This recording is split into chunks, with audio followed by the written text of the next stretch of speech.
All right, everyone, here we have it, our Q&A coaching mastermind call. At some point, I should probably just come up with a title for this call so I don't have to keep calling it the Q&A/coaching/mastermind call.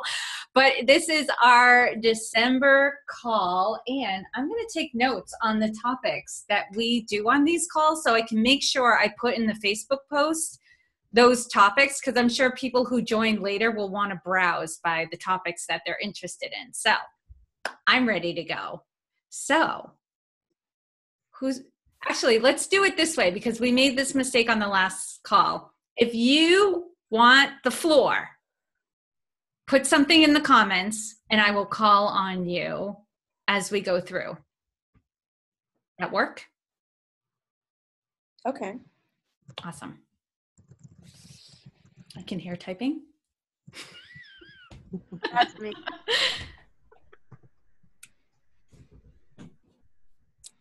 Melinda, you're up first. Here you go. All right. So my question is, as you guys you may have noticed in our group chat, I've had a struggle with resetting a routine, and I thought this is the perfect time because of the calendar, not because it's winter and I want to hibernate, to get your feedback on resetting a routine and kind of what your mornings look like. For me, I'm out of whack specifically in that I'm going to bed way too late and getting up early, I want to get up early, but I'm getting up later than I want to.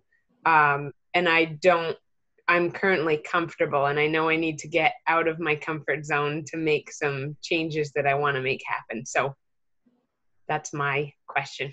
Mm-hmm. I have my thoughts, but I'm going to give it over to you guys first, because Melinda and I have chatted about this before. So I would love for her to get some new perspectives on what works in changing up your routine.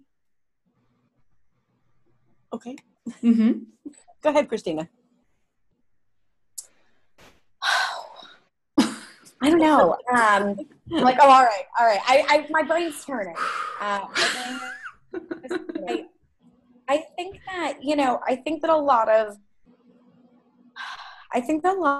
of thoughts around, restarting routines, kickstarting routines, for myself, a lot of it is kind of forcing the habit for like a solid week or two, but also leaving room for grace, right? Like room for error, but kind of, like giving myself, okay, so at least 3 days this week, I'm going to do X, Y, and Z, right? Or just X. Maybe I have a list of X, Y, and Z of 3 things that I want to change over the next couple months or the next month or whatever, but kind of turning it into bite-sized. Because for me, changing my routine is often typically overwhelming and daunting. Like that's like a huge thing that I struggle with.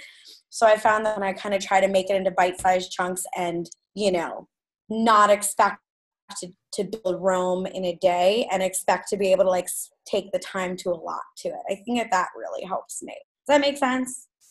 Yeah, definitely. I find that I overestimate what I can get done in a week. And like when I'm going for the day, I am balls to the wall until 10 or 11 p.m. And that's probably half of my problem, because I'm full of energy during the day and I can be super efficient. I'm constantly working on how to stay focused on the right things. But I definitely bite off larger chunks than I can chew. That's definitely how I roll. Mm-hmm. So let me ask you, sorry, go ahead, Christina. No, you're good. Okay. So let me ask you, you're saying that essentially I'm assuming your routine used to be you went to bed earlier and got up earlier. Yeah. And how long ago was that? It was probably 2 years ago, before I started having thyroid issues. That definitely changed my energy level. When you have a hypothyroidism thing, it makes you so you're wired at night. So you start doing things like cleaning out closets and just puttering in things. And all of a sudden it's 11 or midnight before you know it. And so then the next morning you've kind of crashed and have a hard time getting out of that. So it's been a couple years of that kind of fluctuating schedule like that. So I'm assuming you're fully self-employed. Yep. Okay. So why do you need to be up early if you're getting as much work done staying up later versus getting up earlier? Is there like a rule that I have to be up at 6 a.m. or I'm not a really good entrepreneur? You know, is that what you feel like? You know, everybody else is up at 7. I'm supposed to be up at 7, but I really want to sleep till 9, you know. And I say this because I'm a night person. And Okay. I do get up at 6 a.m., but I only do it for one reason. It's so I can give my husband a massive guilt treatment because he knows that I'm a night person. And for 14 years, I worked until 3 or 4 in the morning and then slept till 11 or 12. Wow. And when he started his business, he and his partner start work at 7:30. So in order for me to see him in the morning, I had to get up with him at 6 o'clock. And so I bitched and belly ached for the first couple of weeks. You know, I hate you. But I started to accept even like this morning, I was like, don't speak to me. You're killing me as I'm getting out of bed. And he's like, well, then go back to sleep, babe. And I'm like, no, I enjoy my morning coffee with you. I'll grumble for an hour, but then I'll be fine. I'm belly aching, but I enjoy this. Exactly. Don't be fooled. Exactly.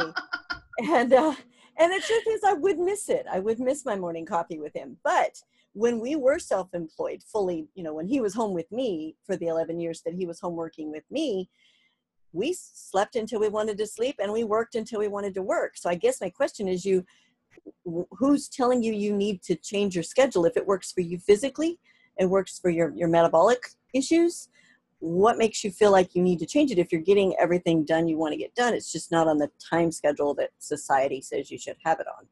That's a really good point. I think it's probably wired in me because for the last 12 years I've been doing carpentry. And for the first 3 or 4 of those years, I was up and at a job site at 7:30 or 7 in the morning. Mm-hmm. I was up at 5:30 was getting up late. And so that's probably just wired in my head. Like, were you healthier back then than you are now? What's that? Were you healthier back then than you are now? No, I'm actually healthier now than I was then. Let me get this straight. You're healthier now. You call your own schedule now, but you want to change it back to the way where you're less healthy and someone else called the schedule. Is that what you're telling me? That's a good perspective. Yeah. I guess that's the question here, Melinda. Like, what are the benefits of starting your day earlier versus just being able to work later at night? That's a good point. I don't know why, but I always assume that I would get more done in a day if I shifted it, because I do enjoy it when like the few days that I do get up earlier, say I got up at 5:30 or 6 in the morning, the days that I do that and do, take time for meditation and journaling and reading and exercise and all of that, and then start my day, those are the days that I feel more clear-headed, I guess, and more productive. The days that I'm not starting working on anything until 9 a.m. or later, it almost feels like a lost day in a way. And I think that must be something written in from the carpentry world. It's a psychological adjustment. You feel like if it's so late now that if I took time to rejuvenate myself, I'd be lazy. I'd be, slacking. Right. The day's already started. You have to move on now. Yeah. Yeah. Right. But I mean, if you're starting your day at 7 or 8 or 9 a.m. and you're working till 11 p.m., that's a long day. I wouldn't be feeling any guilt if I was you. I'd be like, I'm putting in a full day, and there's nothing that says you can't stop whenever you feel the need arise. It could be at 1 o'clock in the afternoon and say, you know what, I need to meditate right now. I need to do some yoga right now. I need a kick in the pants right now. And I'm going to do this for me, and the rest of the world can kiss my butt. Yeah. Melinda. Oh, I'm sorry, Jody. No, go ahead, Christina. I think I missed part of it. So are you enjoying that you're finding yourself up until 10, 11 o'clock working, or is that something you want to steer away from? I want to be able to, like I used to be in bed by 10 at the latest. Now it's somewhere between 10 and 11 probably. But I find that when I go to bed that late, it's impossible to get up at 5 and feel rested and be working. Probably not that safe to be working with tools. Probably not. Yeah.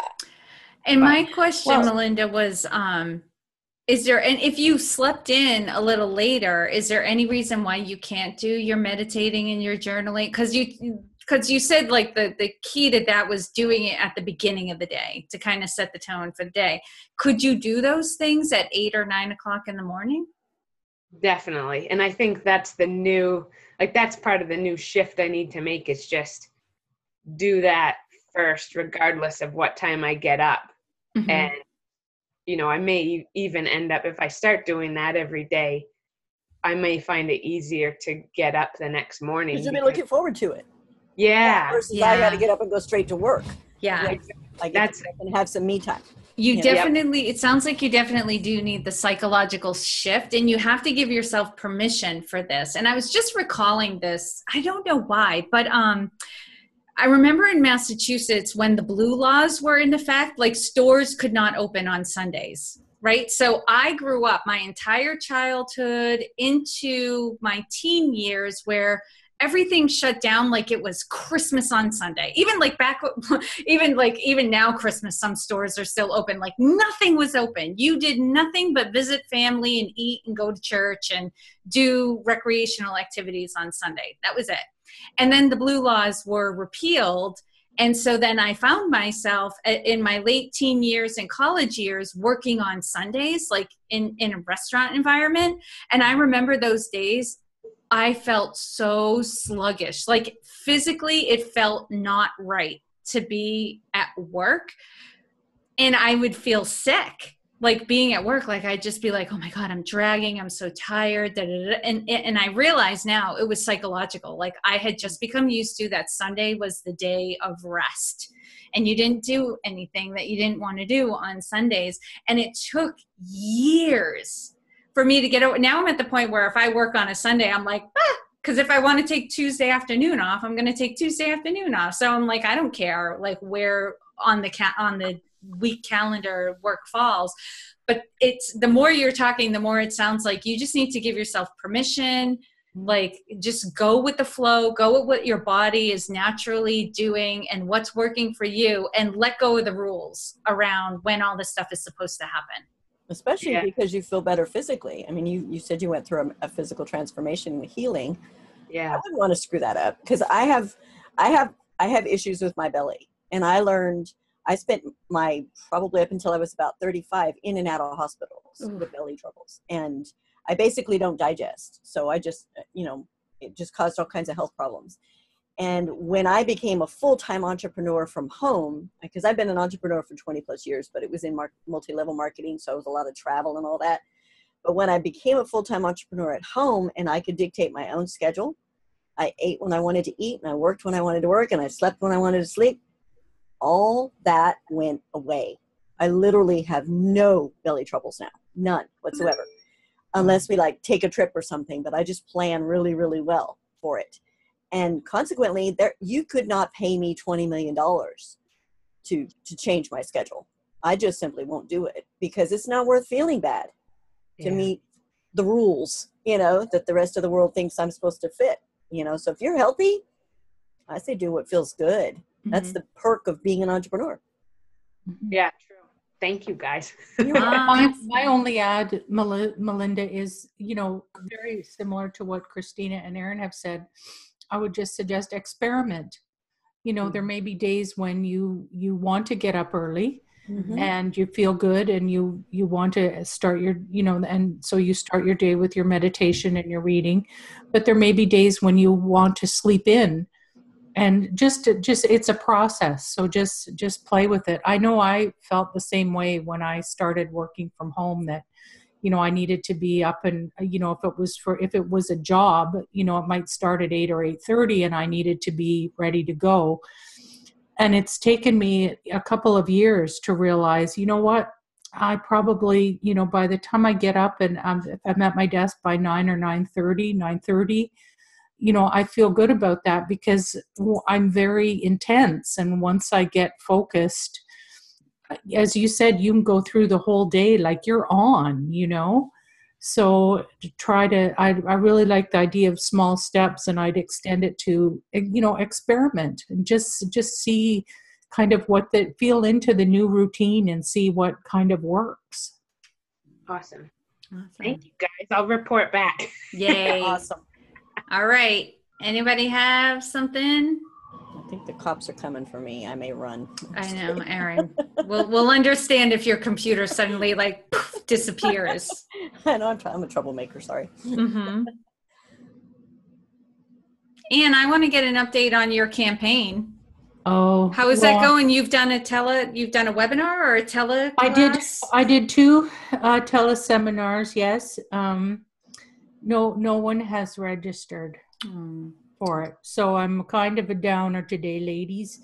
I had started my Good Cry and Gina Gabellini's coaching call, which was right before this. Thank God I buy good makeup and am as vain can be, because I have managed to adjust for the marks that were left after the call. Mm-hmm. But yeah, so no one has registered. It's been, that's the downside. So, I'm upset about that, and I have to have my good cry and whatnot. But the plus side of it is that the launch has, it definitely up-leveled my business. The website, really is, I had to get that together. I feel good about the program and the bonus offerings, and I got a good sense of how to go through a launch and what's required, so it doesn't freak me out quite as much. I'll learn to do teleseminars, Yep. So that was good. My big learning is the importance of relationships. I really needed to reach out really early to say, I'm thinking of doing this, or I'm putting this together, and, could you see your way clear to supporting me, or sending out some emails for me, or doing whatever. Mm-hmm. And so watching the launch kind of tank, well, there's really no kind of, we're in full tank. Mm-hmm. We're in full Okay. tank. has forced me to look at, it forced me to get creative about, okay, so who haven't I reached out to? Who could I talk to? What could I do? And in doing that, it occurred to me, really, I could have done this way earlier. It just didn't occur to me to do it. So that's been really good. The importance of really leaning on those relationships is been really helpful. And it's not something I do naturally anyway. I'm not good at that particularly. I don't like to impose on people. Mm-hmm. And so it's been good learning to go, no, you need to get your list of who you're going to impose on ready. Yeah. And then get ready for them. Right. So that's been good. And so I have, tomorrow we close the cart. But yeah, no one has registered. I'm curious, actually. I need a bit of help I did a good job. I did try Facebook ads, which I wouldn't recommend to other people, but I decided, what, I would try them because my list was really quite non-existent pretty much. And it did a good job bringing people in. And so now I have these email people.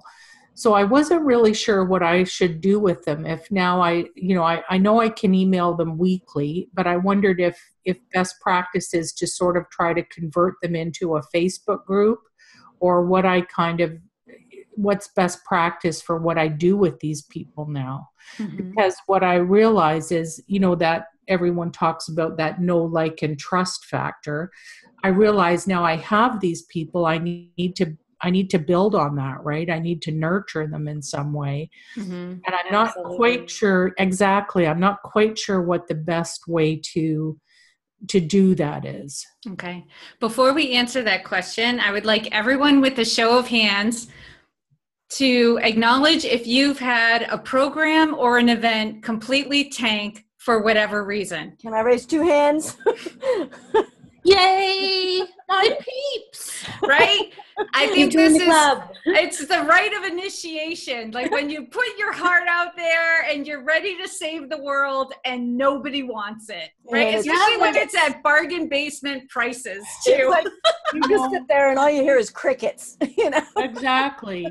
You call some 5-star clients. I have had other words for them in the last that has not been quite so 5-star. When I'm not channeling abundance, Right. I am channeling a whole creative, list of profanity that is really, if only I were not being recorded. Right. So I'm reaching all around me because I'm trying to find a piece of paper from a workshop. All of this was putting together my network. Who would support me? Who could I lean on? Who are the influencers and the connectors in my life that if I reached out to them, because I've built relationships with them, they would be likely to support me. Am I doing a good job of it right now? No, because I'm doing the Tolerations Detox Challenge on January 1st, and I've yet to really start promoting that.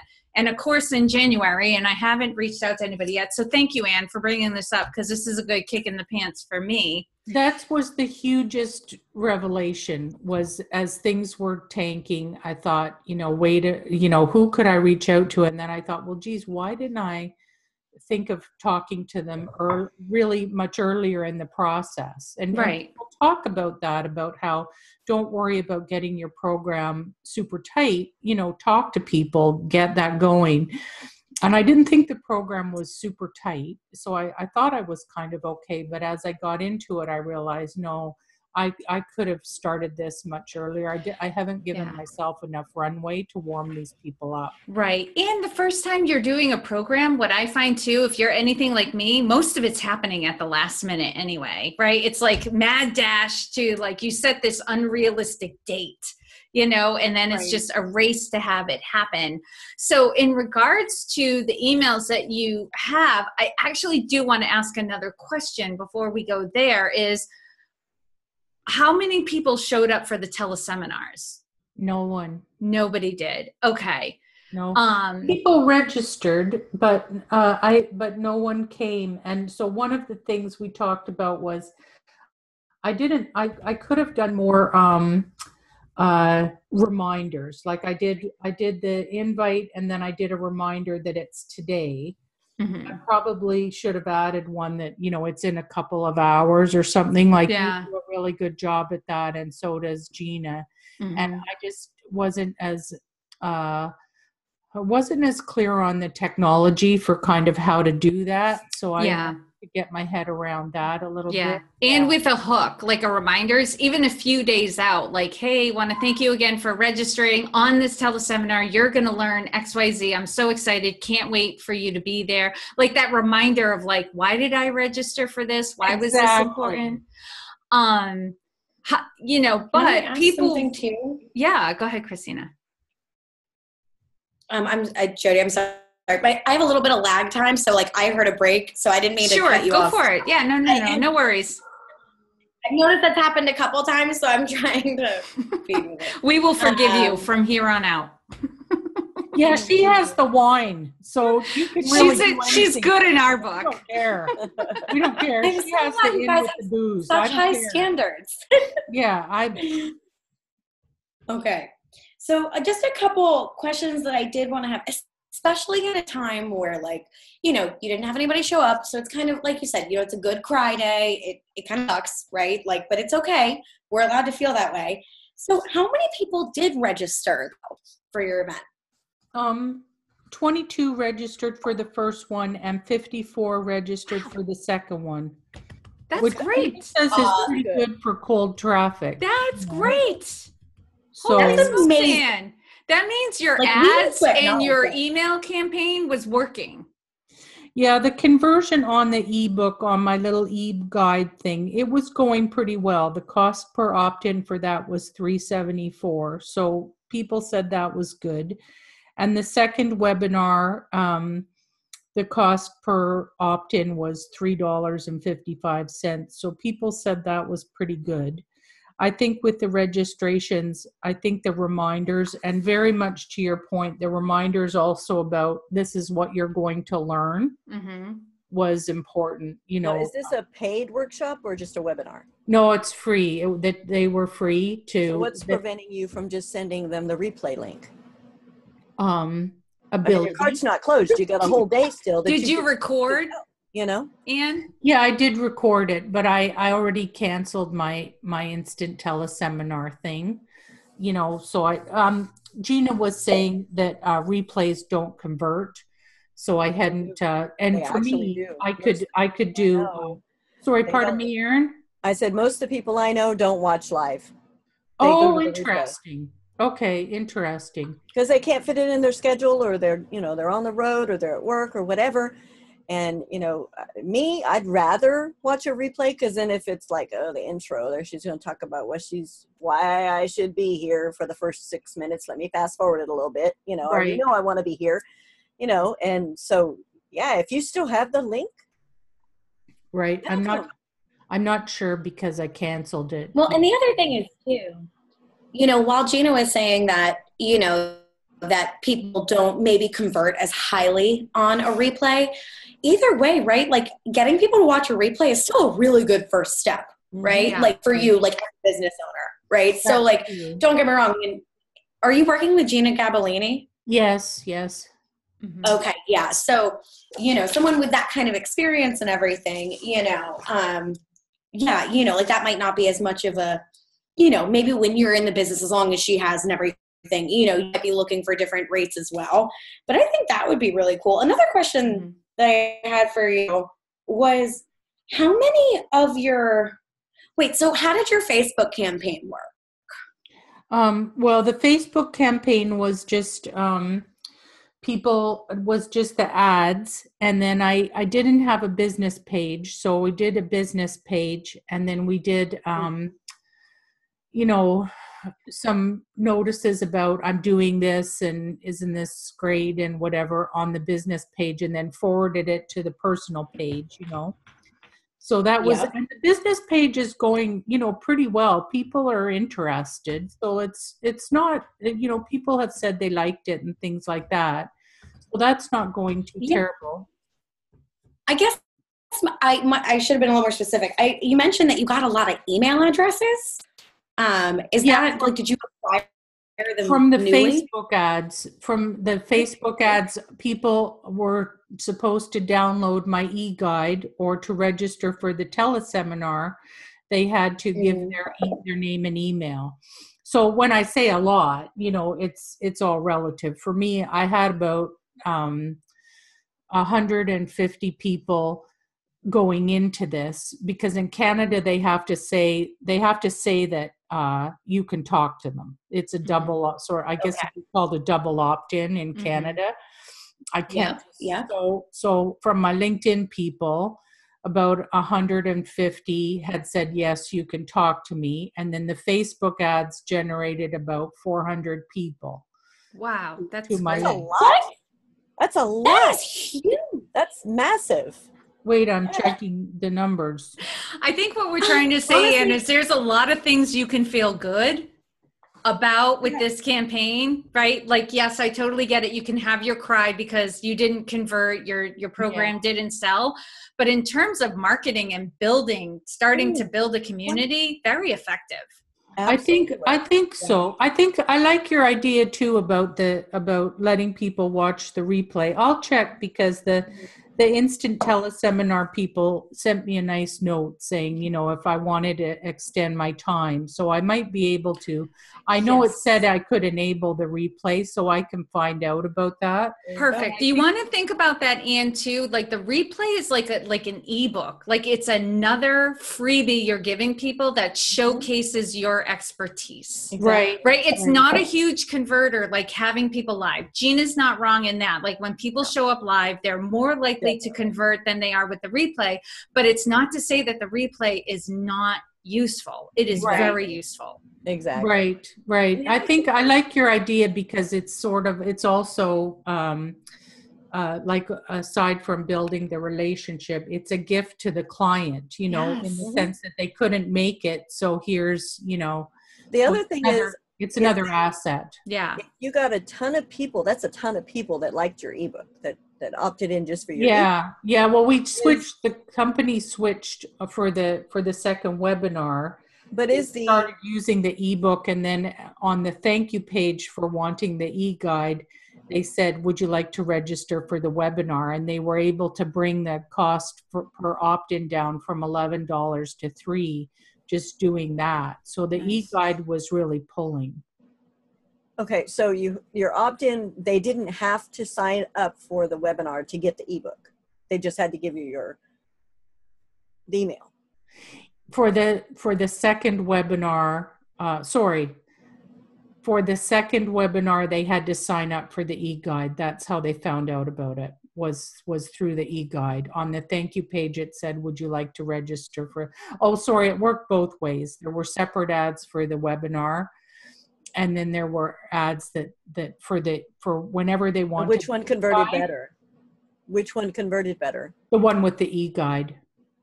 Okay, so that would tell me that there's something in the e-guide that they really wanted versus maybe not so much what they in the webinar. Exactly. And I would look at that and go, well, what was so exciting in this ebook that I can maybe incorporate that into my marketing for the webinar? Exactly. Okay. Good point. And maybe you can send an email to the people who opted in for the e-guide to invite them to like a Q&A call. Like a free Q&A call to go over like what they learned in the ebook or something like that. Any way that you can start to engage people. I mean, if they really like I like Erin's point, if there was something said in the marketing for the ebook that was missing in the marketing for the webinar. Right. And the other thing to keep in mind is most sales happen at the beginning of a launch and the very end. It's that urgency. Right. Let me hurry up and get the fast acting bonus. And so I'll sign up when it first launches, or I'll get the closing bonuses when it's just about to close the cart. Right. So, I mean, it ain't dead yet, honey. No, it's tomorrow's the last day. Yeah, I would say email the people that signed up and tell them, guys, I'm going to be doing 4 Facebook Lives in the next 2 days, 2 today and 2 tomorrow before the cart closes. So if you have any questions, I know you signed up for the webinar and you weren't able to make it, I can answer your questions right there on Facebook. Right. And actually, Erin, I really like that idea of doing the Facebook Live. With that, with that, I highly, highly, highly recommend planting 5 or 6 friends, colleagues, supporters of yours to be on those Facebook Lives and end up, give people a list of questions to ask, because then that way you can replay the Facebook Lives. Those are going to be replaying for however long. So any engagement is good engagement, right? So even if you have 2 or 3 friends who commit to like, oh yeah, okay, I can at least be on for, 10 minutes at 1 o'clock. That's my lunch break, and I'll be sure to ask something specifically about what you're talking about. I've done a couple Facebook Lives with my marketing strategies with my clients, and that is part of what makes them, I think, really, really successful. Okay. Okay, that sounds good. Yeah. Because I think that's part of it. It's that know, like, and trust. Like I'm just kind of invisible. So that's hurt me. Right. So let's talk about that. Oh, go ahead, Christina.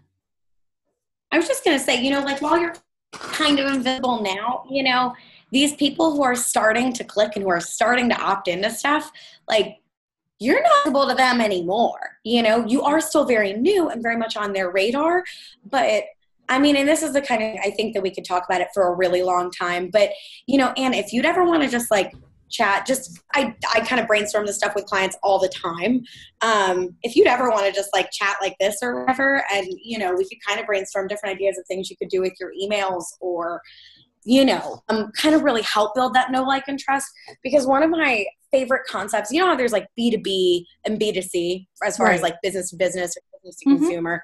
I hate that. I have started, especially with the small businesses that I work with, I really focus on P2P, person to person, like you getting to know each individual person that's behind their screen, and they will get so much more with you, right? And I found that focusing from a P2P perspective instead of B2C, it's just really part of this movement that's building that know, like, and trust a little bit more cemented. And so anyway, I just wanted to mention that. If that'd be something we'd ever want to, like, the other thing that would be great. Is that your personality, when you smile and when you're laughing and when you're just, cracking your jokes, that's really attractive. It's really appealing. It's very, I'm interested, I'm engaged, I want to hear what you have to say. So I would say be that silly, funny, wisecracking person that you are when you're not trying to be super professional, and because I think it makes it's just a very endearing quality that if I was looking for someone to teach me what you are trying to teach, that would just break down my sense of, oh, this is going to be overwhelming and scary and stressful or boring or whatever. And she's going to make it engaging and fun and interesting, and at least it won't feel like a tetanus shot. Right, exactly. No, thanks, my friend. That's what Gina was pointing out, the same thing that I'm semi-crazy. Yeah. So this segues to going back to your original question. Now that we've gotten all of my questions answered, let's answer your question.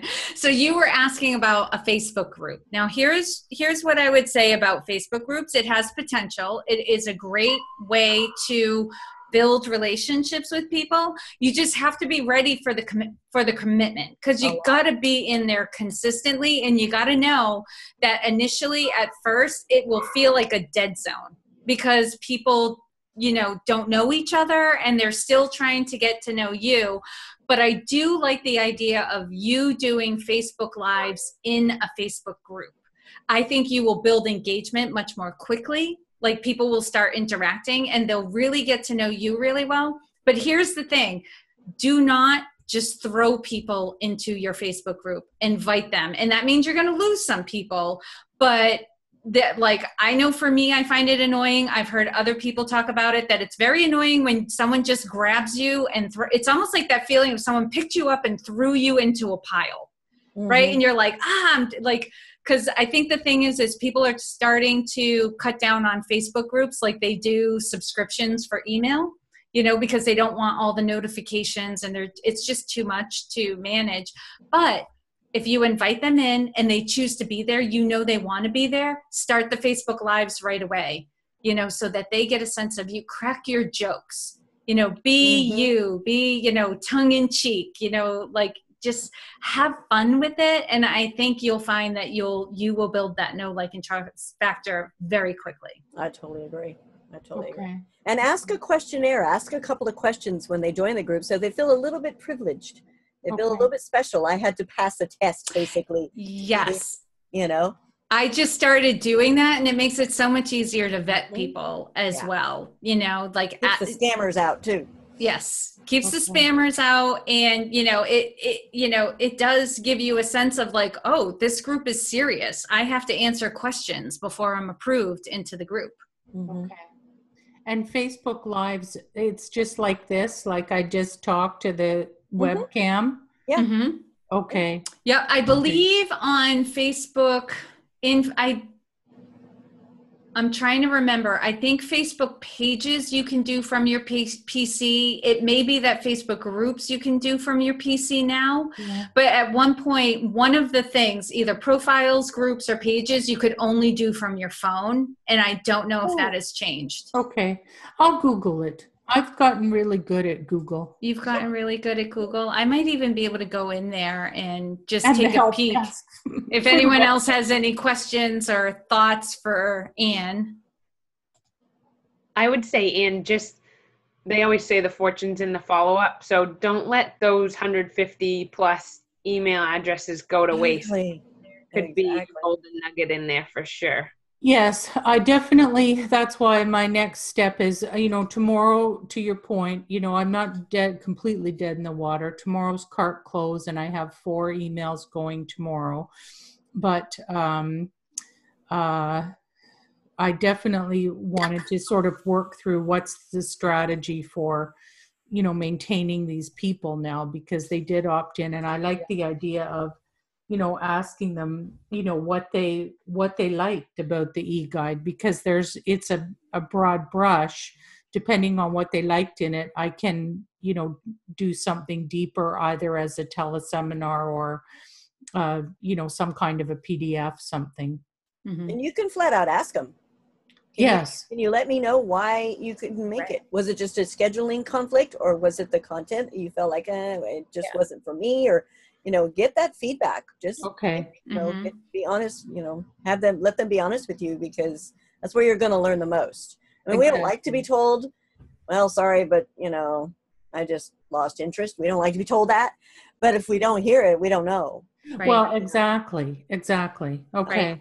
And maybe I will take you up on that. I will follow up. Okay, great. A couple other thoughts, Anne, too, is just because CART is closing tomorrow doesn't mean you can't do this again. It might not be like the whole shebang, the whole campaign, because this might have been a timing issue. Could have been because of the holidays. Like people are flaking out. And I mean that in a very loving, kind way. Like I'm flaking out, right? Right now, I'm getting pulled in too many directions, and I've got the holidays on the brain, and it's hard to keep everything straight and stay focused. I had 10 items on my to-do list, and I still have 7, and I have meetings for the rest of the day. I'm not going to be able to get those 7 items done. And I'm like, what the hell did I do this morning? It's just my brain was going in too many directions. I couldn't focus and get things done. So there's some of that going on as well. And there was something else I wanted to say as well.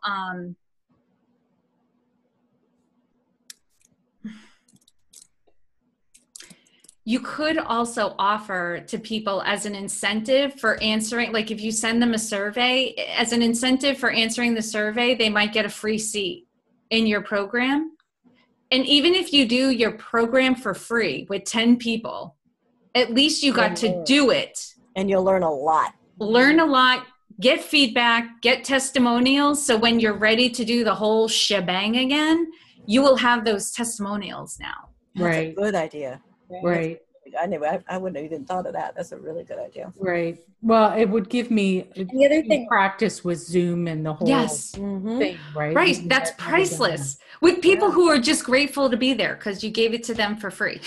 Right. Okay. Right. Okay. Now, be prepared that because they don't have any skin in the game, they're not going to do as much as they should do to get as much out of the program as Potentially, they could. yeah. That's yeah. But it's still going to be invaluable feedback and practice and testimonials and all that.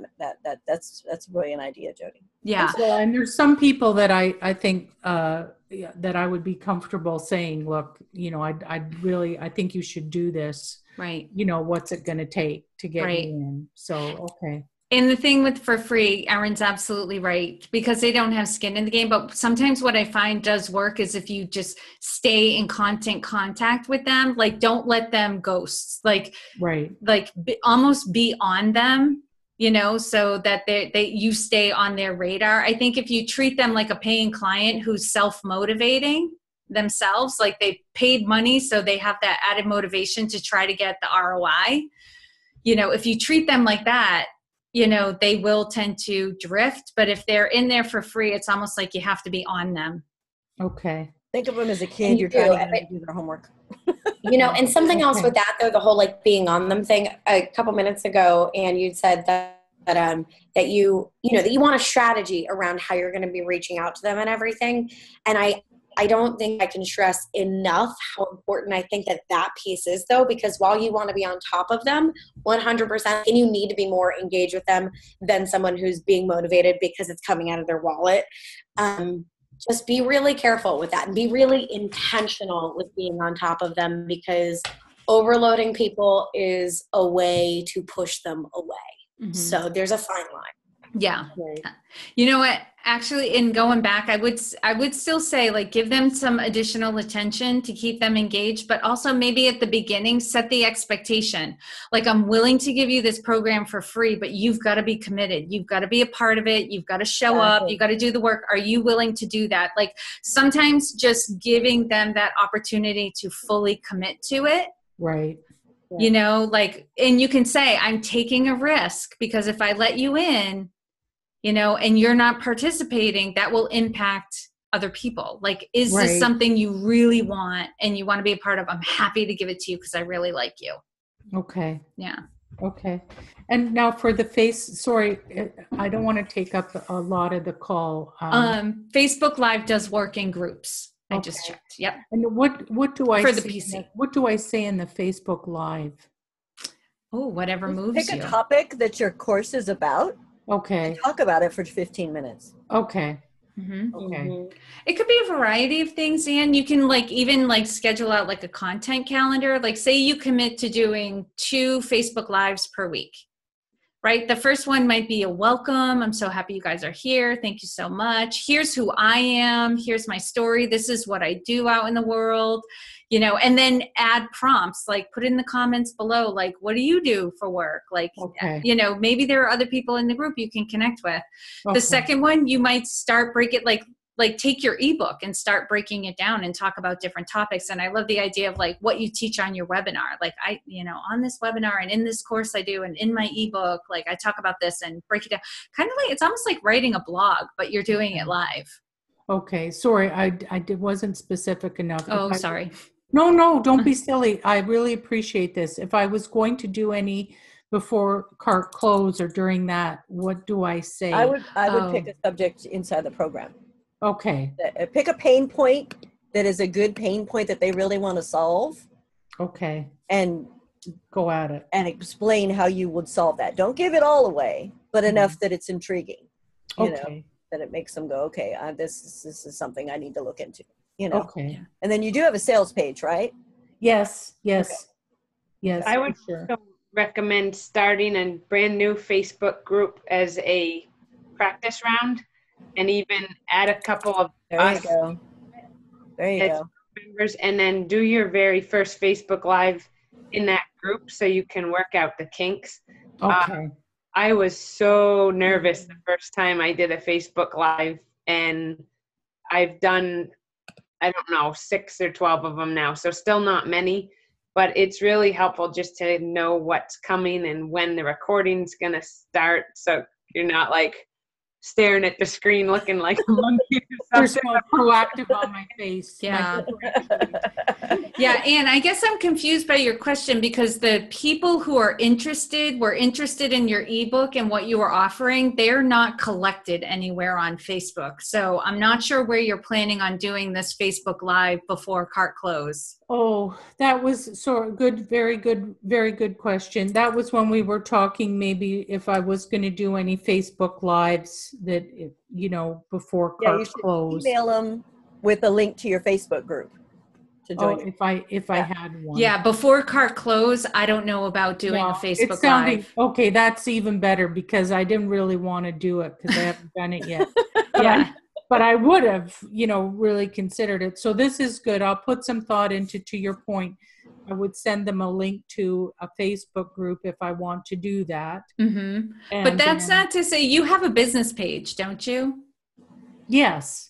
Okay, but that's not to say you can't do a Facebook Live on your business page. They may, Absolutely. like, all the people who you've collected through your campaign, they may not all be following your Facebook page, but people who are following your Facebook page would ultimately be interested in what you're offering. Yes, Correct? for sure. It's That's very what I meant. different. Yeah, okay. Yeah, and on the note of, if you do it on your Facebook business page, Facebook has crazy algorithms for business pages. Only about a third of your followers will see anything that you post, but Facebook really likes live video, mostly because it's from them. So they really like when people use it. But it's going to be even more important to plant some people who are engaging, because I think where the money is going to be there, so to speak, is going to be in the replays, and you being able to share that live video and boost it if you want to, because Right. you have already got a pretty good, algorithm going for your Facebook, like for your paid ads. Right. So just keep that in mind, because you get an even smaller viewing audience for things that you post from your business page. Okay. Okay. And just so you know, Anne, the page is the one that you have to do from your phone, which is weird. Okay. But I'm on my page right now and I just pulled up a post and live video is not one of the options. Okay. Okay. I'll do some, I think to Christina's point too, I'll do some thinking around the strategy, for moving the people everywhere and Yeah. work on that. Okay. No, thanks very, very much, guys. Cool. You're Yeah. welcome. Awesome. Anybody else? I have a kind of a complex question. I'm working on building my program.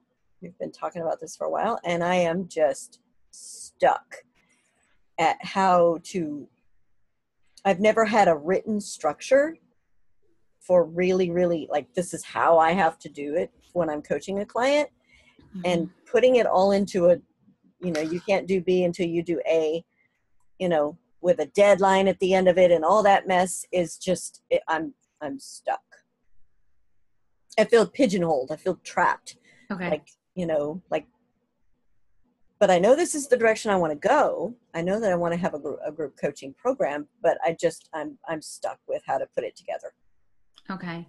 It sounds like what's not working for you is how constricted it is, because your model of delivering your services is based more on adult education where people learn at their own pace. And it's more fluid, like if just like we're having these conversations, my instruction or my advice or my coaching would be based on your feedback to me, based on, the evolution of the conversation and the relationship versus, I need to teach you how to ride a bike. Well, there's some steps for that. You got to know exactly what to do. But when you're, you coach in this kind of the same subjects that I do. And it's, to me, it just doesn't feel like it's something you can be that rigid about. You can't. Yeah.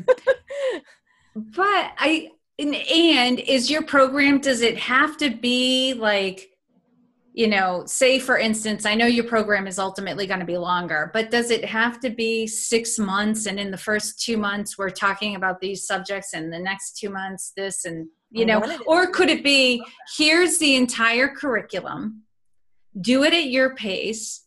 I'm going to be live on the phone for anybody who wants to come on for coaching, and we'll customize your program based on what you need on those calls.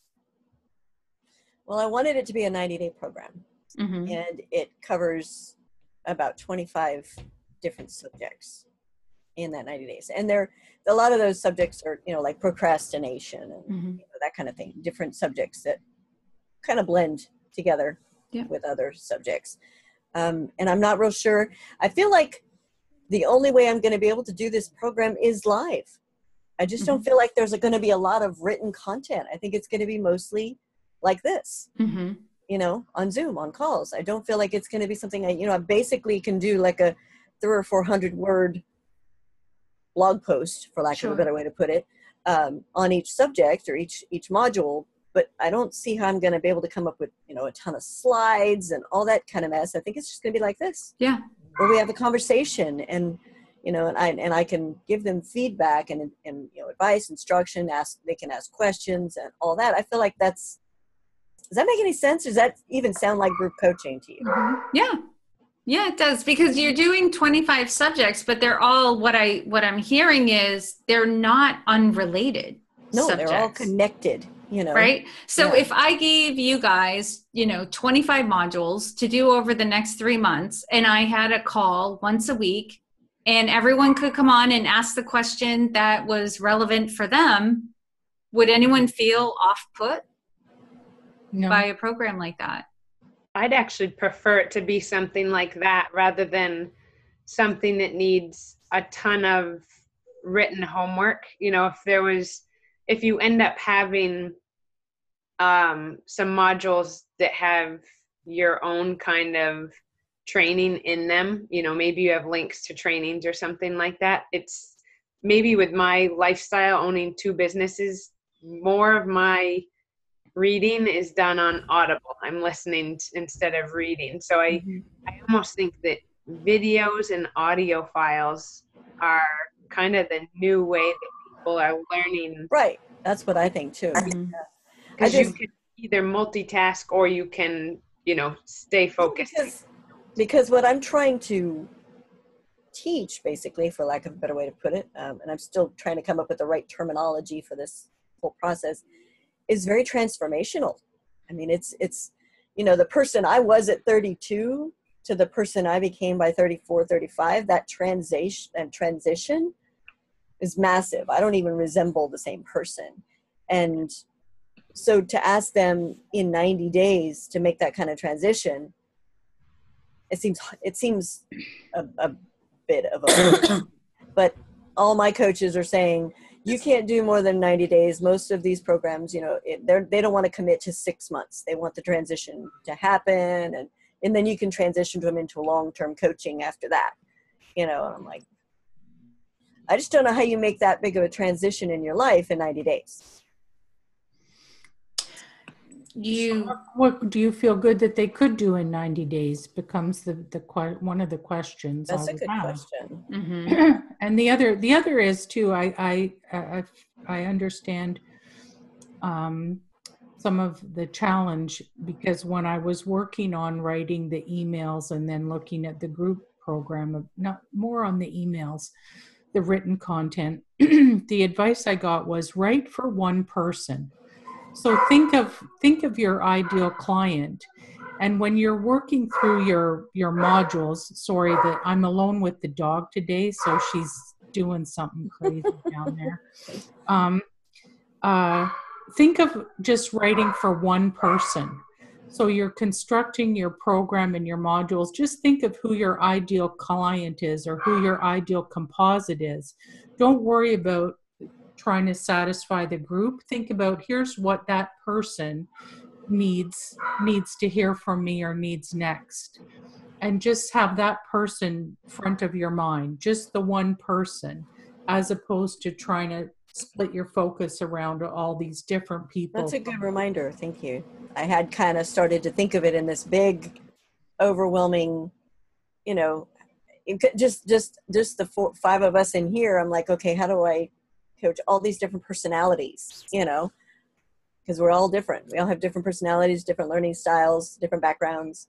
Mm-hmm. Well, and too, Erin, we're going to get stuck on different points in your program. So the great thing is that if there's 25 topics, we might have, like, I might have a question on one, Christina might have one on another.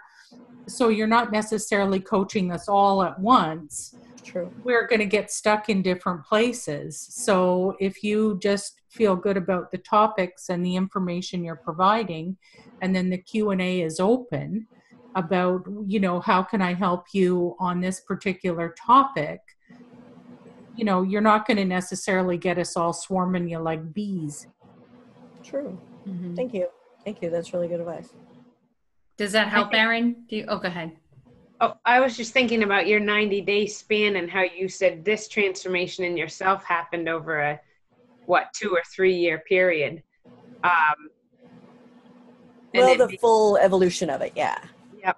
It just makes me think, what if you had that first 90 days as kind of an introduction where you're not digging in too deep, but you maybe you're digging in deeper to personally the aspects that the individuals that are really focused on your live calls are interested in. What if you dig in deeper on those and then have another course that has 5 of those 25 things where you really dig in deep on those for a certain period of time? What if you kind of split it up that way? Because I think back to when I was coaching with Jody, and I don't know how long that process normally is.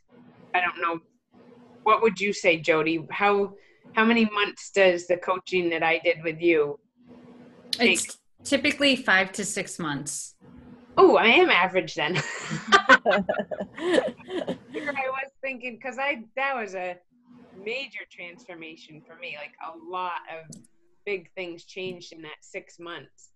And I think that was, right in a time where over these last 2 years, I've really changed a lot anyways. And that was kind of right in the middle of it. So I also think of a big transformation in my life is happening over the last 2 years with like that focused 6 month period. So maybe you should relate it more, think of maybe you are your ideal client and how would you go through the process, and then kind of develop your program off of that. I really like that. And I also, so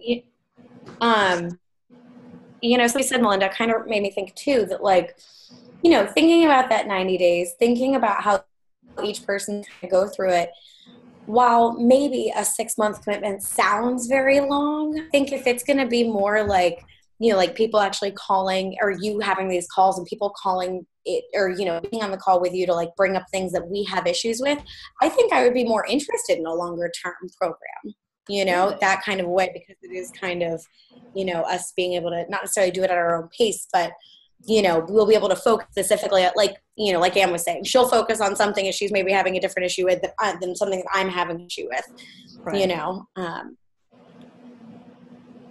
It feels more personalized when it's 6 months, and it feels more at your own pace, so you don't feel overwhelmed. I feel like if something was crunched into 1 or 2 months, it would feel really overwhelming, and I might push away from it. But I think the longer span of time you have, like if you start inching up towards 6 months, it might make people focus more because the pressure is off a little bit, if that makes sense.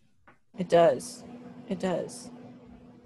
The other piece is it's a process, Erin. I mean, the other piece, like I'm a bit worried that you might feel you have to get it perfect. And it's a process. You'll learn as you offer it, and as the people come in, you'll learn what's working and what is feeling a little clunky to you or whatever, and it will evolve. Okay. Definitely a lot to think about. Yeah. And Erin, my question is also, are you going to drip the information, or is it going to be available? It will be, it would probably be available, but again, it's not going to be a lot of written content.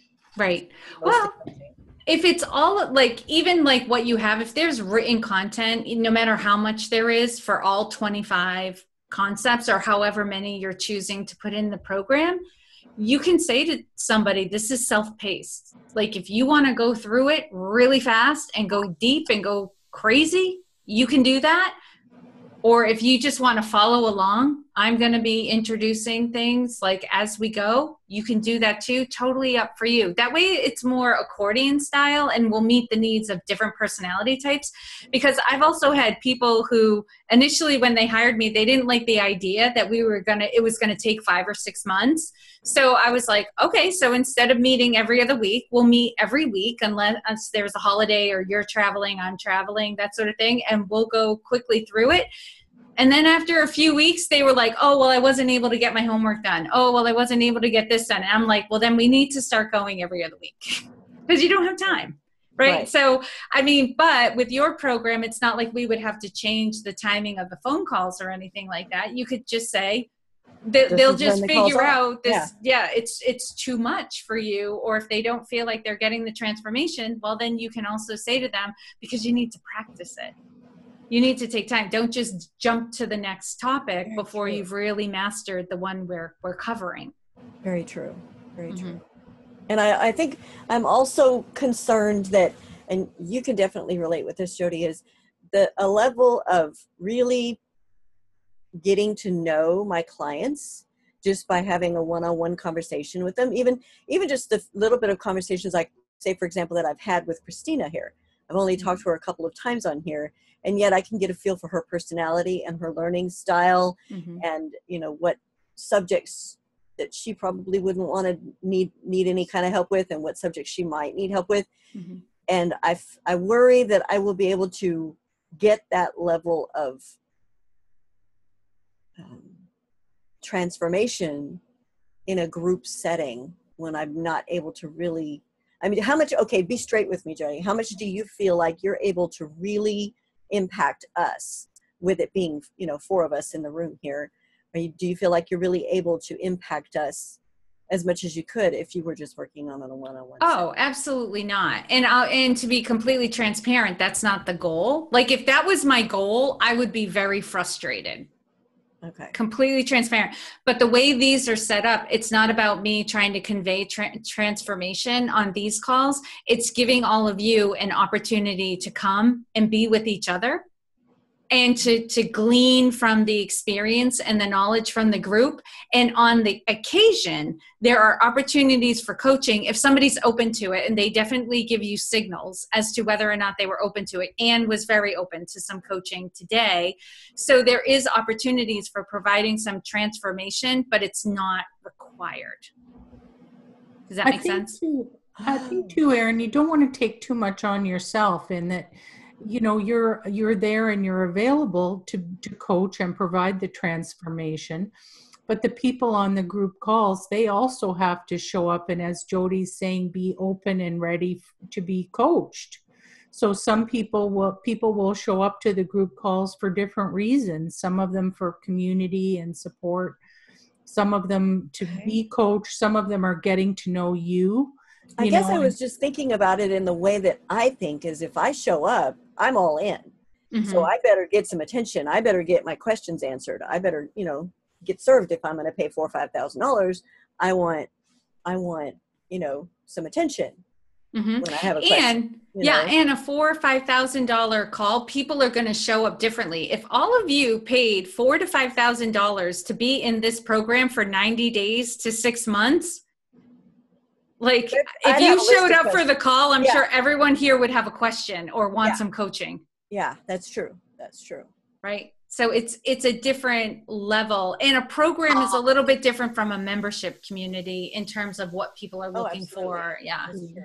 That's true. I guess I was just looking at it as from my own bubble in that's how I would want it. But you're both are absolutely right. People are going to come at it from a different vantage point. Right. And can you offer as a bonus, can you offer like a one-on-one? Yes, that's the plan. Yeah, that's the plan. Perfect. And could you offer them, were you planning on some kind of an introductory questionnaire, like when they join, they have to complete it, what are your objectives, or where are you at now? So you'd have a personal sense of them. Yeah, there's a weed out the tire kickers questionnaire. Yeah, you know. Yeah. And then they get on a discovery call and all that kind of mess. Yeah. Well, there you go. Okay, that sounds perfect. It sounds perfect, Erin.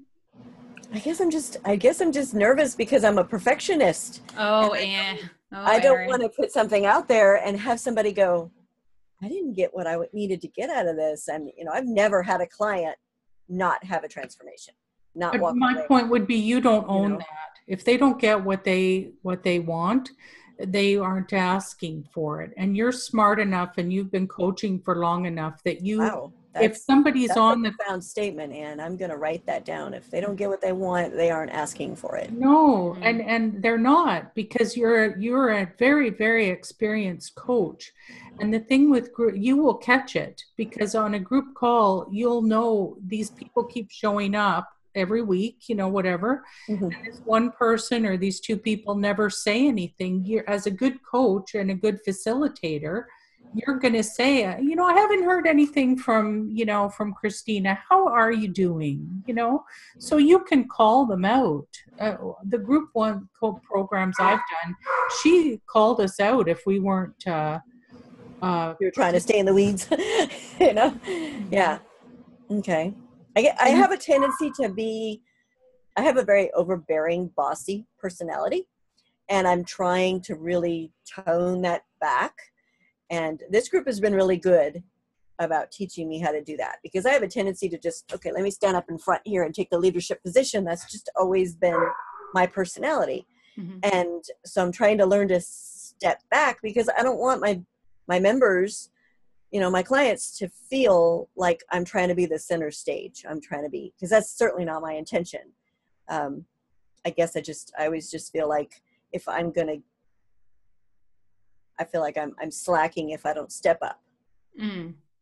Well, you want to balance it, Erin, too, because there are going to be some people who join your program because they want to be led. So you need to lead them, but also gauging and recognizing that each person who joins your program is a leader in their own right, and they're the leader in their own life, and they need to lead their own transformation. So there's also balancing, stepping back and letting them come forward and take charge of their own transformation. I like that. Erin, are you familiar with Brendan Burchard? I am. Have you seen his video on YouTube about being a perfectionist? I haven't. That's one I have not seen. I'll post it on the group page. Awesome. So you can see Awesome. it. I think especially before you go into working on this project, it'd be a really good one to watch because it'll help shift your mindset about. I think I was watching a Facebook Live this morning with a therapist friend of mine, and she was being coached by another business coach. And she's got 15, 20 years of being a therapist experience. And she had a couple aha moments where she realized that she wasn't charging what she could for her services because she was raised by a father who basically felt like people who do what she does for a living are just scam artists, just conning people. And, if you're not really busting your ass, you're not earning your keep, and I think and that kind of made me have a little bit of an aha this morning. I was realizing there's a little piece of me that comes from my childhood of, if you don't have a job somewhere, then you're just you're not as serious grown up. And I guess I'm starting to feel that the more I go public, because I could coach in private. I never, put Facebook ads out or put anything on my Facebook. So, for the last 7 years, no one even knew I was coach unless they, got referred to me. And now that I'm coming out of the closet as a coach, so to speak, my friends and family are like, what? I never even knew you did that, And so I'm kind of feeling that energy of what are people really going to say? Is she for real? Is she sincere? Is she really any good at this? Is she playing house kind of thing? And I guess that is kind of coming across in my building of this program is the insecurities I have there of I'm playing grown up in a grown up world that I've never played in. I'm laughing, Erin, because I put an episode out over the summer. It was 100% Jody episode called Do You Worry About What They Will Say? I do, right? Yeah. It's that feeling of like, if I go public, then people will critique me and then they will know I'm a fraud and they'll know I'm not really good at what I'm doing. And that's why I didn't want to do on-air coaching calls on the podcast. I did not want myself recorded coaching other people and then putting it out to the world to have them critique whether or not I was a good enough coach. Right? Screwed it up. Yeah, because and nothing happened.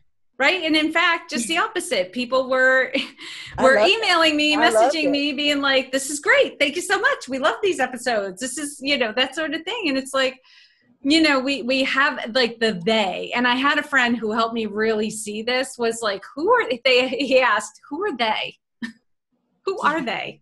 Little tin hat people we all have in our lives. And what would they, and when I named certain groups of people, he was like, would they really say that? Would they really critique you that way? And I was like, no, they really wouldn't. They really wouldn't. Mine would either. So I know it's got to be something in my own, I'm the kind of person that when I make a decision, it's done. So I'm putting off that just put your shit out there decision I need to make, because as long as I haven't made that decision, then I don't have to actually do it. Because once I make that decision that it's out there, I just have to deal with the consequences of it being out there. So I'm still building it. I've been building it for a freaking year. All right, Erin, I would like to have a date. When are you going to start marketing this program? Oh shit. She likes to put me on the spot. If anybody else wants to be put on the spot, I like putting everybody on the spot. Like, don't feel alone. Jody does. I feel like that's why we're all here. Like at the end of the day, it is. It is honestly why I signed up for this community, is because I fell in love with Jody because she is just she's sweet and nice, and yet she's got a very size 18 boot that she's not afraid to say, get your ass in gear. And, you know, and because I'm a type A personality. So, and, you know, my husband and I are both alphas. So when someone comes at me in an alpha way, my claws come out. Yeah. But you have enough of a softness to your personality, Jody, that I don't feel threatened in any way. And that's not easy for me. That's not So easy. what date would you like, Erin? and dodging, huh? She wasn't getting off the hook, Ann, but I thank you. You've mastered schmoozing. We were going to, but I appreciate it. I was eating it up, and I was going to follow up with, so Erin, what date are you going to start marketing your program? Oh my God. Okay, I will commit to January 15th coming out with my beta. Coming out with the beta version? Yes. Okay.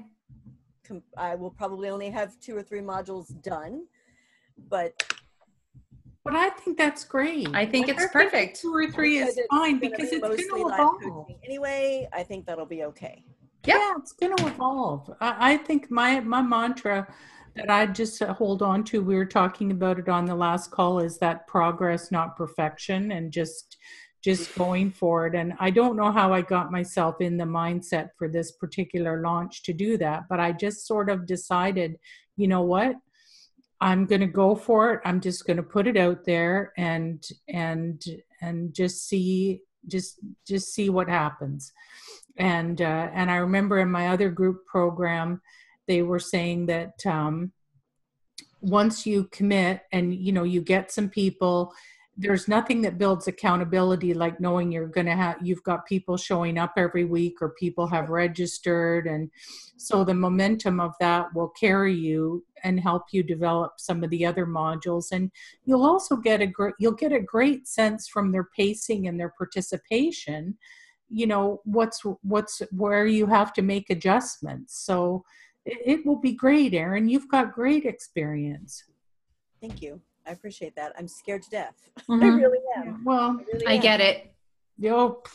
Well, we're here for you, Erin. So, and we believe in you. We know you rock as a coach. When we have a call in January, and I come in here with mascara running down my face, and I say, "It's your fault, Jody. You made me launch." We will be here for you. I have great makeup, and Melinda has great face cleanser. Yes, she does. So we're ready. Yes, she does. And Christina's got wine. So yes. So we're set. We will do wine. We will do makeup. We will do cleansers. We will be here together. Yeah. Well, I'm curious, how many of you, I know Ann and Erin do, Christina and Melinda, do you have scary things that you're up against in the next month or so? Scary. Yeah. Christina, what's your scary thing that you've taken on right now? This is arguably the biggest goal I've ever gone for since I've been self-employed. Other than, okay, let's say my first goal was wanting to become fully self-employed and to leave bartending. That was probably my biggest goal, right? Yeah. That was October of 2016 that I did that. Since then, this is like the biggest, the hardest I've ever worked, like, for anything. And it's with the winery. They do incentive trips every year, and I've never bothered working toward one because you need to be so engaged in your business, and you need to be growing your team, and you need to be doing so many different things that it was never on the forefront of my brain. And now I'm like so close that it's scary, but it's scary because, like, to earning it, and it's scary because it's not a show-in. Like, I still need to work my ass off to get there. Excuse my language, but like, I still need to work so hard to get there. But it's very real. Like, it's to the point now where if I don't earn, I was just talking to my director, it's to the point now where if I don't earn it, it will be an appointment. Like, it's on. And the last day to qualify is January 31st. So. Okay. Awesome. Melinda? I had a big goal of promoting to regional vice president in Arbonne, which is the 3rd level of management this year, or before I go to our global training conference in Vegas in April. And the divorce stuff happened this year. Mm-hmm. So I kind of redirected it, and I don't have a new goal for that. I want it to happen sometime in 2018, but I don't know what is realistic. Mm-hmm. It's easy for me to throw a goal out there because I like to bite off big chunks. Mm-hmm. I also want to conserve my energy. So, Yes. Mm-hmm. so Okay. I don't have a huge immediate goal for the next month, but So for you, Melinda, I'm going to approach this a lot like I did with CS on the last call. I want you to flip it on your head, because you can, like you said, you can like shoot out a big goal like that. You can you will do activity and run yourself into the ground to try to hit that goal. So that is not your issue. I want you to come up with a scary goal, more like being more vulnerable again. Right? What are you going to share? How are you going to emotionally connect with people? So I'm just going to plant that seed and think about it. Like, what would be scary for you in terms of kind of maybe showing up in your business a little bit differently? Okay. I need to put some thought into that one. Mm-hmm. Yep. Reflect on it. It's a good one though. Yeah. Yeah. And the episode I'm releasing on Monday is all about goals that are worthy of you.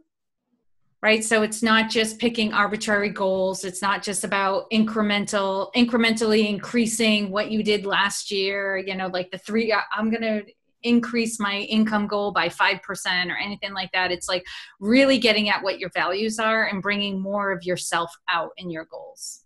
Ooh, awesome. Yeah. Awesome. Okay. And we got 8 minutes left. Anyone else? Go ahead, Christina. So this is more or less to get ideas from you guys. Because you guys are so creative. Especially when I find myself too close to my business, to both of them.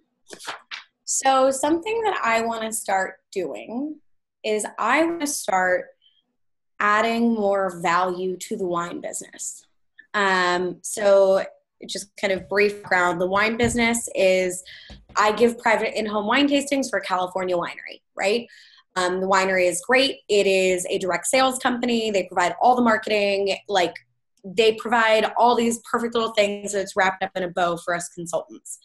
But a consultant on the team that I'm on the other day she was talking about how she wanted to create an exclusive Facebook group for her wine club members. There's a wine club that you can join, and it's great. You get wine delivered here every month. It's a really good way for people who want to try new wines, but they can't necessarily afford the price tags. Like, it's up to 40% off of our retail values and stuff. So there's just all these reasons that people like to join it. But the idea that I love the wine business, and I feel like I give tastings and I have fun at the tastings, and everybody has fun with me at the tastings. But what if I could take that one step further? So what this other consultant's doing is she's doing this private Facebook group where it's exclusive only to her wine club members. And I think that this is a really awesome way to really almost, I want to say, like, bridge the gap that there is between people who say, yeah, I want your wine club every month, and use that as more of a tool to build relationships stronger with these people. Mm-hmm. Right? So it's not just that they're getting wine from me every month, which, like, they like it or whatever. I mean, and I hope that they remember me, and I know that they do. I really focus on building a relationship with my guests. I fully believe that I'm not in the sales industry. I am in the entertainment industry, and, sales are just kind of a benefit from that. So with that, I'm trying to come up with interesting ideas for what to do for essentially what would be a membership community. Mm-hmm. People are paying for it through joining the wine club, right? Mm-hmm. So that's how this works. And I mean, like, I want to do Facebook Lives where, like, with every single wine every month, people get these little profile style cards like foods that are recommended to go with, a recipe that goes with everyone. I want to like create this community. Okay, on the second Wednesday of every month, by the time that everyone's already received their wine club, like we all go into like a little Facebook group chat or a live or whatever, and like we all pair something with it. And then we all, it's kind of like for somebody who enjoys the wine tasting, it's like wine tasting on crack. Like a personalized, like more unique experience that like everybody gets to do their own intimate. Does that make sense? Mm-hmm. Yeah, I do. And there's probably something very typical about the people who become members of the wine club, right? So finding things that would appeal to them as well. Mm-hmm. I love the idea of recipes to pair with the wine. When you know which wines are coming out that month, it's like almost sending the recipes to them ahead of time along with an ingredients list. So before the wine arrives, they can go to the grocery store and buy the ingredients for the food that they're going to pair with the wine, right? So all of that's all set up and ready to go when the wine arrives. Like for me, that would be pretty cool. Right. And Facebook Lives, like share in a Facebook group, sharing quotes and memes and stuff like that about wine. I mean, there's a million of them, but they're fun. Right. I mean, I guess that's where I have a VIP Facebook group, right? Where like people who like my business page, like, I asked them if they'd be interested in being added to the group. And that's where we share memes and like, things like that. But that's really where want this to be more of like. Can I ask you a question? Yeah. And this I don't mean this to come across as crass or anything, but I'm trying to understand it. To me, it sounds like what you're missing is the connection and the interaction with people. Mm-hmm. And you're thinking that this group would give you that.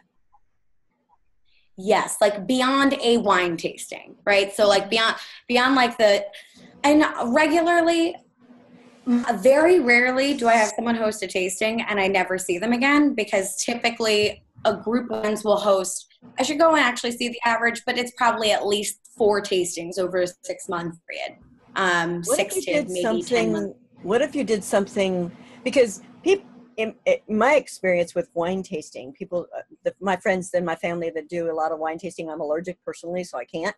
But I know that all the stuff that they've told me that they do, it's about the adventure of it. It's about the getting together with other people. It's about the connection. It's about the smells and the tastes, and it's a whole experience. Mm-hmm. What if you were to create not just wine tastings, but events that are centered around a certain wine, and maybe it's a dinner that you put together. Is everybody local though? That's in your membership? Yeah.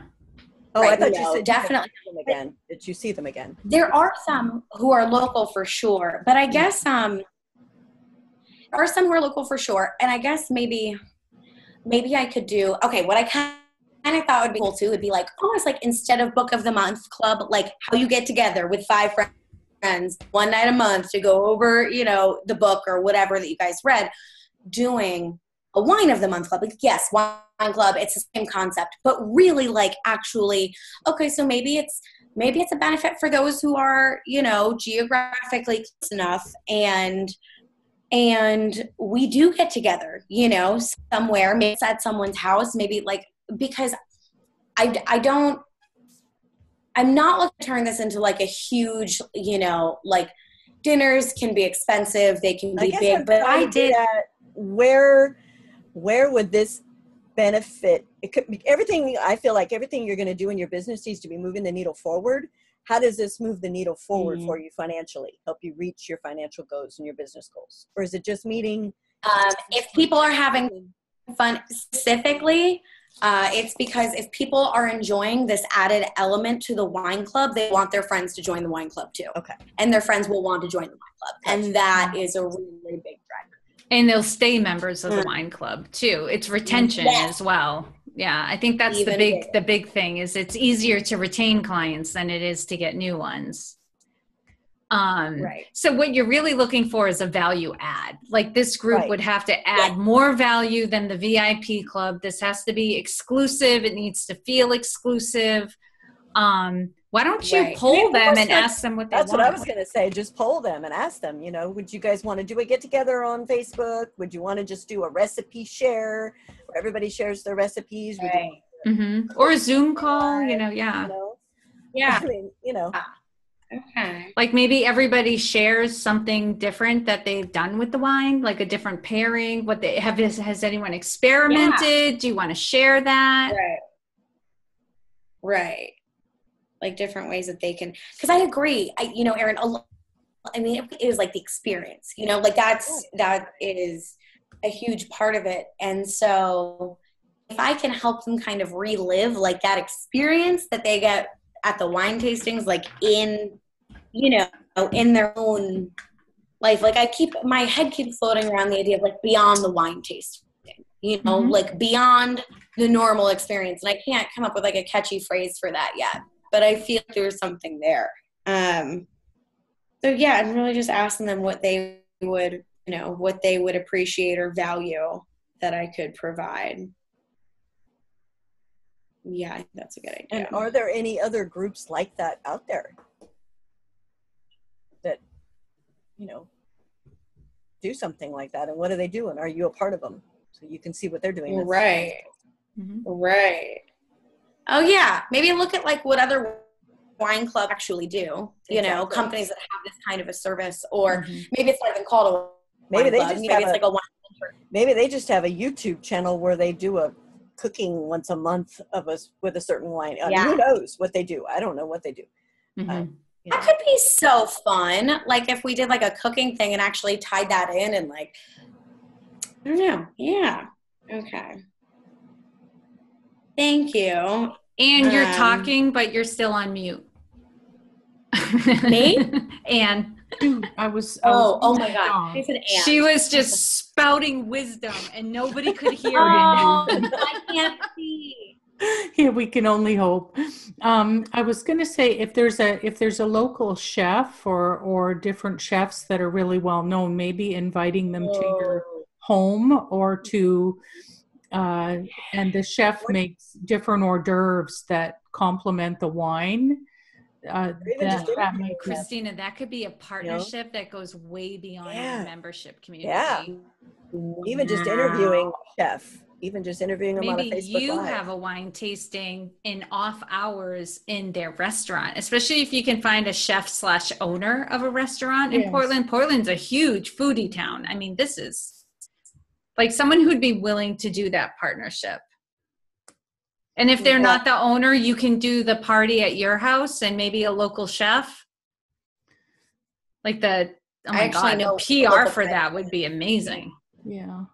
And the stuff about, because local ingredients are so popular now, using local foods that go with a particular wine, like you might, I'm sure they get different wines each month. So there might be one that you want to showcase with, and the chef does whatever he does. And it doesn't have to be a meal. It could be a variety of different hors d'oeuvres that just give them ideas that they could make into meals or something.